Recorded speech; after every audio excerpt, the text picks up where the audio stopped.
my God. Dear.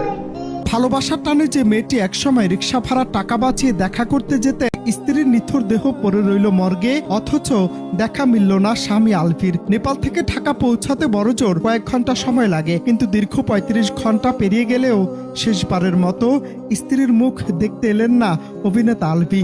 এমনকি নিজের জন্মদাতা মায়ের কোল খালি হলেও পাষাণ বাবার দেখা পায়নি তাদের অবুঝ সন্তানটিও। এটিকে কেবল সময়ের অভাব, নাকি পর্দার পেছনের কোনো চরম অবহেলা? ছোট পর্দার অভিনেতা জাহের আলভির স্ত্রী আফরা ইবনাত ইকরার আত্মহত্যার ঘটনায় তোলপাড় নেট দুনিয়া। ইকরার মৃত্যুর ঘটনায় রহস্যে দানা বাঁধছে পরকীয়া আর পারিবারিক কলহের তথ্যে।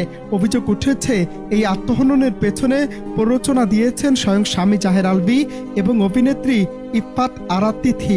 রোববার পল্লবী থানায় ইকরার মামা বাদী হয়ে যে মামলা দায়ের করেছেন তাতে আসামি করা হয়েছে আলভির মাকেও।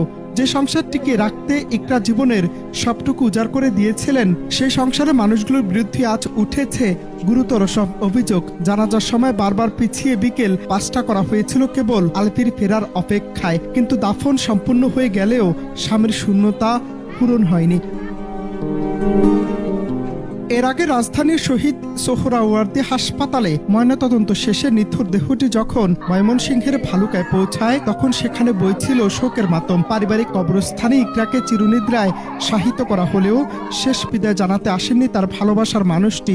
সামাজিক যোগাযোগ মাধ্যমে প্রশ্ন উঠেছে, যে মানুষটির জন্য ইকরা সবকিছু ত্যাগ করেছিলেন, সে মানুষটি কিভাবে এতটা নিষ্ঠুর হতে পারেন? নেপাল থেকে ট্রানজিট ফ্লাইটে এলেও যেখানে ৯ ঘন্টার বেশি সময় লাগার কথা নয়, সেখানে ৩৫ ঘন্টা পার হওয়া সত্ত্বেও আলভির অনুপস্থিতি এই মৃত্যুকে ঘিরে তৈরি করেছে হাজারো ধোঁয়াশা। পর্দার রোমান্টিক হিরো আলভি বাস্তব জীবনে কি তবে এক ট্র্যাজেডিক ভিলেনের রূপ নিলেন? ইকরারে চলে যাওয়া কি কেবলই অভিমান, নাকি দীর্ঘদিনের জমানো মানসিক নির্যাতনের চূড়ান্ত বহিঃপ্রকাশ? তা এখন তদন্তের বিষয়। মামলার পর থেকে নিখোঁজ এই অভিনেতার নীরবতা সাধারণ মানুষের মনে ক্ষোভের আগুন জ্বালিয়ে দিয়েছে। পর্দার ভালোবাসার বাস্তবের নিষ্ঠুরতার এই ব্যবধান আমাদের সমাজকে এক কঠিন বাস্তবতার মুখোমুখি দাঁড় করিয়েছে আজ।